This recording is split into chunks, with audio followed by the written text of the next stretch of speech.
So ఎందుకని తక్కువ ఏజ్‌లోనే ఈ shoulder pains and neck pains ఎక్కువగా పెరిగిపోతూ వస్తున్నాయి? ఇంకా ఏం రీజన్స్ అయి ఉండొచ్చు?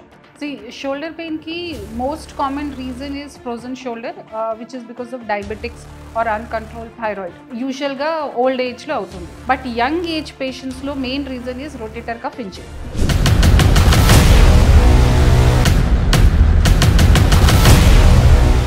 And again, కొన్నిసార్లు rotator cuff injury ఉంటే they ignore it. It's a vague pain. So sometimes they take tablets, sometimes physiotherapy చేస్తే they ignore it. But once it become chronic, ఎక్కువ టైం కూడా తీసుకోవచ్చు. ఇవన్నీ జరుగుతాయనే ఉద్దేశంతో చాలామంది భయపడుతూ ఉంటారు సర్జరీ వరకు వెళ్ళడానికి. దానికి ఆల్టర్నేట్గా PRP అని తీసుకొచ్చారు. ఇది ఎంతవరకు వీళ్ళకి యూజ్ అవుతుంది?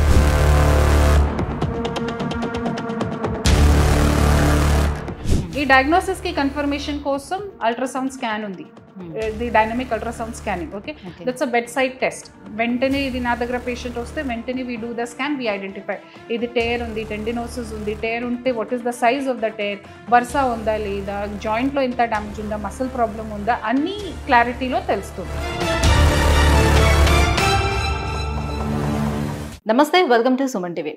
సాధారణంగా ఈ మధ్యకాలంలో మనం చూసుకుంటే డెస్క్ జాబ్లు ఎక్కువగా పెరిగిపోతూ వస్తున్నాయి. కూర్చొని పనిచేసే జాబ్లే ఎక్కువగా ఉంటున్నాయి. దీంతో ఎక్కువసేపు కూర్చోవటం వల్ల అండ్ ఆ కూర్చునే పోస్చర్ అనేది కరెక్ట్గా లేకపోవటం వల్ల షోల్డర్ పెయిన్స్, నెక్ పెయిన్స్ ఇవన్నీ కూడా చాలా ఎక్కువ మంది ఫేస్ చేస్తూ వస్తున్నారు. అట్ ద సేమ్ టైం ఏంటంటే డయాబెటిక్ వాళ్ళు కూడా ఎక్కువ మంది షోల్డర్ పెయిన్స్ కంప్లైంట్ చేస్తూ ఉంటారు. సో ఇంకా ఈ షోల్డర్ పెయిన్స్కి రీజన్స్ ఏమై ఉంటాయి?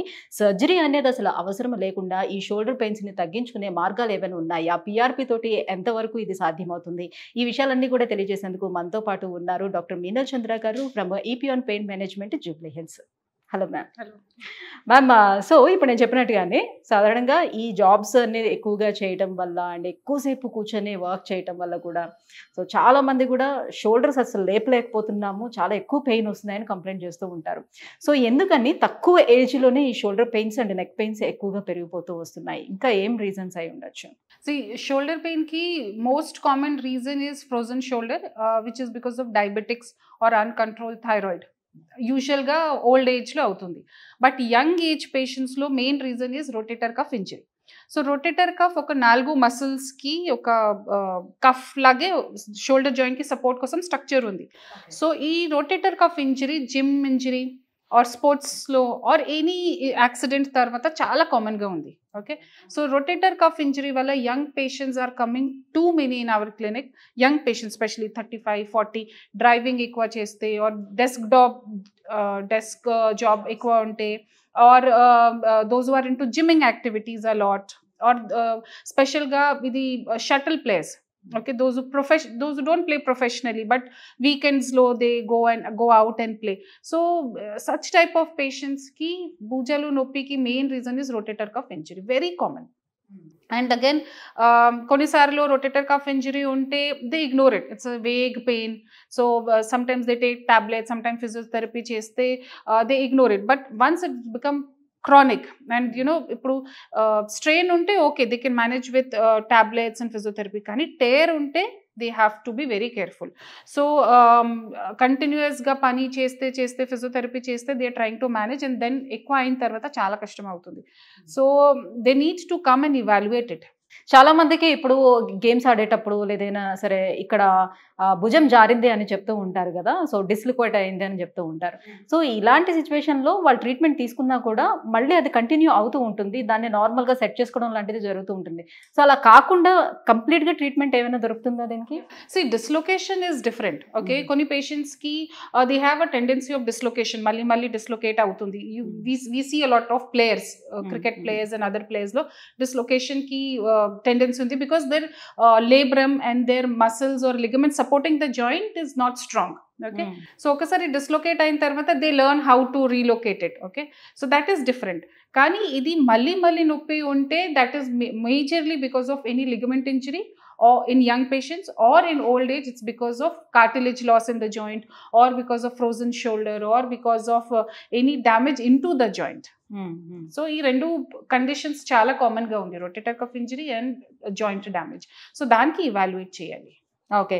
సో, ఇంకొంతమందిలో మనం చూస్తే నెక్ పెయిన్ బాగా ఎక్కువగా వస్తుండేటప్పుడు, దాంతో పాటుగా కంప్లీట్‌గా షోల్డర్ దగ్గర నుంచి హ్యాండ్ మొత్తం గూడా నాకు పెయిన్ మొత్తం స్ప్రెడ్ అవుతూ వస్తుందంటారు. సో, దానికి రీజన్ ఏమై ఉండొచ్చు? దాన్ని ఏ రకంగా ట్రీట్ చేస్తారు? Yeah. See, like you mentioned, software, okay, they continuously work like this on system.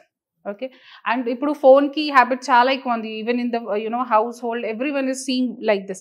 తర్వాత పని చేసినప్పుడు posture, the way we sit, the chair is not comfortable. ఈ అన్ని they will put a lot of strain on your neck.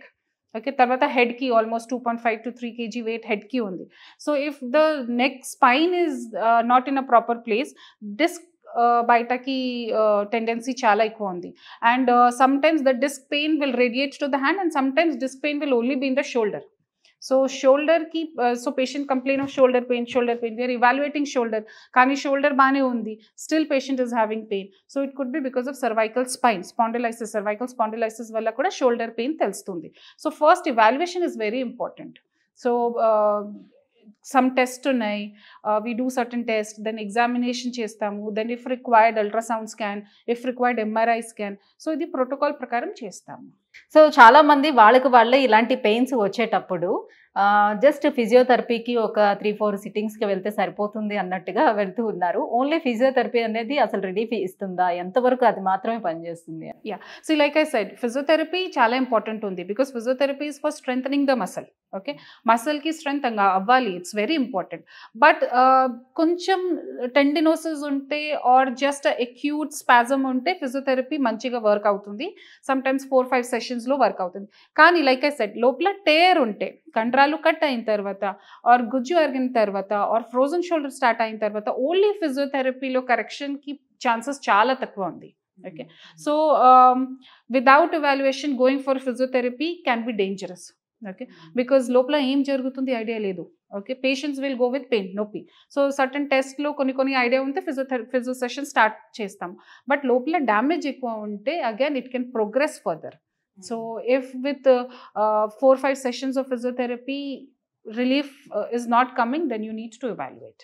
So ఎంత advanced treatments మనకి available వచ్చినా surgery right. So surgery చేసుకున్న తర్వాత అది చాలా మందికి సెట్ అవ్వచ్చు, కొంతమందికి మళ్ళీ ఇన్ఫెక్ట్ అవ్వచ్చు, సో ఎక్కువ టైం కూడా తీసుకోవచ్చు. ఇవన్నీ జరుగుతాయనే ఉద్దేశంతో చాలా మంది భయపడుతూ ఉంటారు సర్జరీ వరకు వెళ్ళడానికి. దానికి ఆల్టర్నేట్గా పిఆర్పి అని తీసుకొచ్చారు. ఇది ఎంతవరకు వీళ్ళకి యూజ్ అవుతుంది?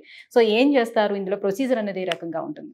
So the frozen shoulder, like I said, frozen shoulder or rotator cuff injury or any pain into the shoulder can be first clinically examination cheyali. Like I said, doctors will do certain tests.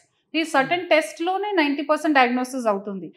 ఈ diagnosis కి confirmation కోసం ultrasound scan ఉంది, the dynamic ultrasound scanning. Okay, that's a bedside test.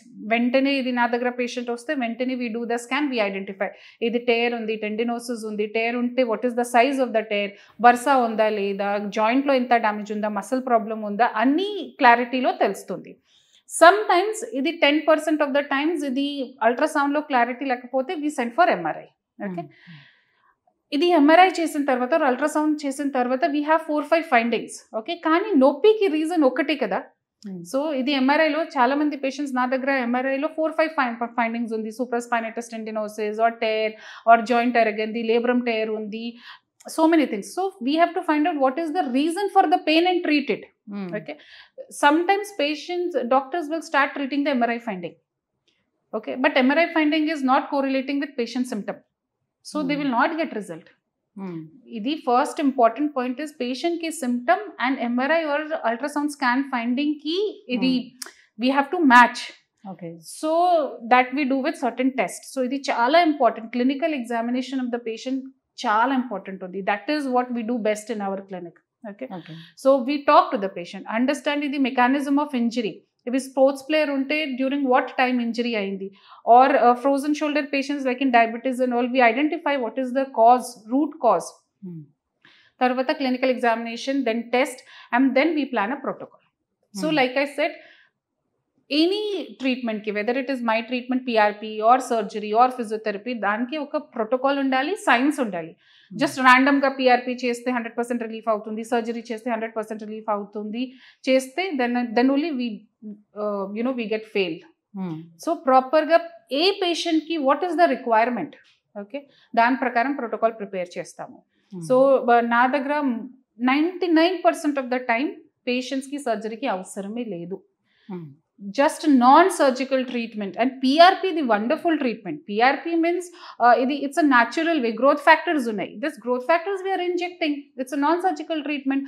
Injections and we're injecting under machine. ఇది అల్ట్రాసౌండ్లో చూస్తూ ఏ ప్లేస్లో problem ఉందో injections ద్వారా ఇంజెక్ట్ చేస్తాము. పేషెంట్స్కి ప్రాబ్లం ఏం ఉండదు. He can go back home, he can drive back, he can go back to office. వెంటనే రిజల్ట్ అవుతుంది.